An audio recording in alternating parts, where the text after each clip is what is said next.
You're not the only one who's going through this. A lot of leaders across centuries, when they've gone through crisis, they've had an emotional turmoil that has impacted their self-confidence. But I can assure you that by the end of the video, you will feel a sense of self-conviction, you'll feel a sense of confidence, you will know a couple of strategies that can help you to lead confidently during crisis.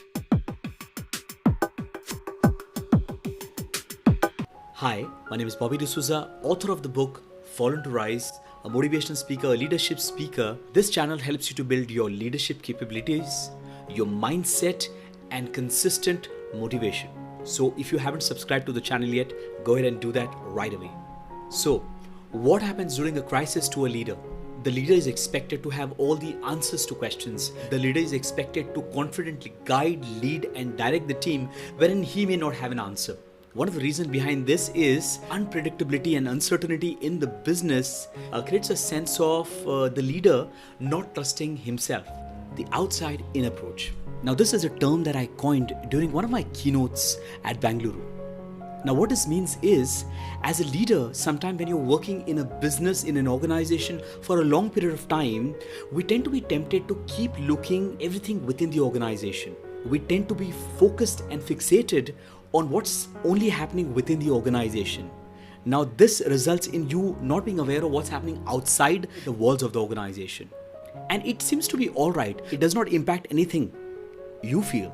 But when a crisis happens, everybody within the team, within the organization, if they're talking about the problem, the difficulties, the challenges, what's not working well, so then you don't really have the solution.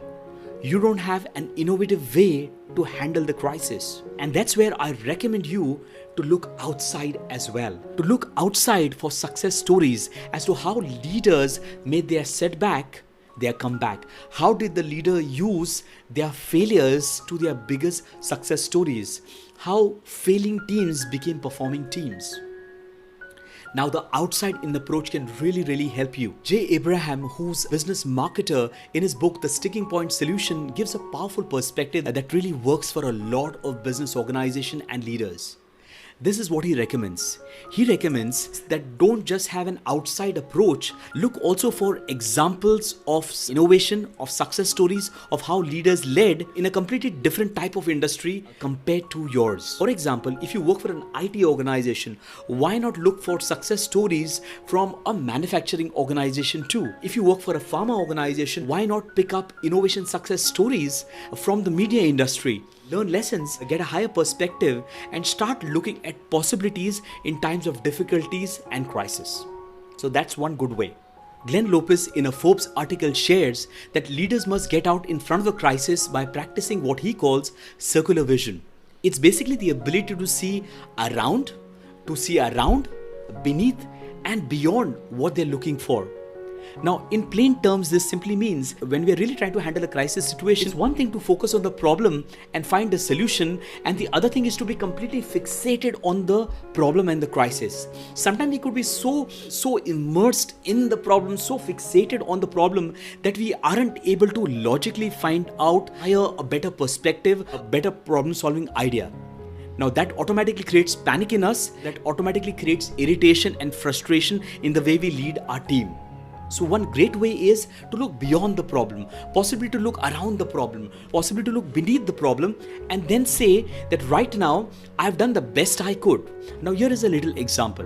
Let's say it's a Saturday afternoon. You made all your sales call as a leader. You've spoken to all your top customers that you're prospecting to get sales. You also had a strategic call with your teams, or you have sent all the proposal as well. You still have some time to finish your day. Now let's say you are really fixated on the crisis and you're panicking. So what will happen as a result is you will still say that, what next do I need to do? But in the process, you will hardly do anything else. So the best way over here is, why not just go beyond the problem and say, what else could I do to keep building the momentum in times of crisis? Like this. For example, can I do a little mentoring session for my team? Can I do a little coaching session for my team? Can I just find out how can I create a customer loyalty program that could surprise and delight some of my customers? Got the point? When you're really able to go beyond the problem for some time, then you can come back and have a higher perspective. So my friend, that crisis is not going to stay forever. Please understand that. So sometimes you need to go beyond the problem, build the momentum and do something else which can help the organization and your performance, and then come back to handling the situation on Monday. Wouldn't that work? Finally, may I just recommend, go back to finding out why did you even start leading? Why did you start leading this initiative, this project, the team and the organization in the first place? Why are you doing what you're doing? Go back to asking yourself who you really are and what do you really want. And it is absolutely alright to feel disheartened, to feel disappointed. Sometimes it's also okay to be vulnerable and to share to your team that you are also trying to find the answer and that you would need their support. It's alright, the team will appreciate that you're authentic.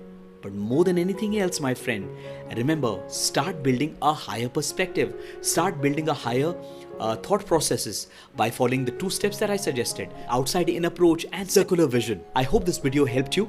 If you liked the video, feel free to go ahead, comment, like, share this video, and if you got a question on leadership, feel free to ask me. Also, the links of the book of J. Abraham, Glenn Lopez, and also Fallen to Rise is mentioned in the description box below. Until we meet next time, remember to stay strong, stay powerful.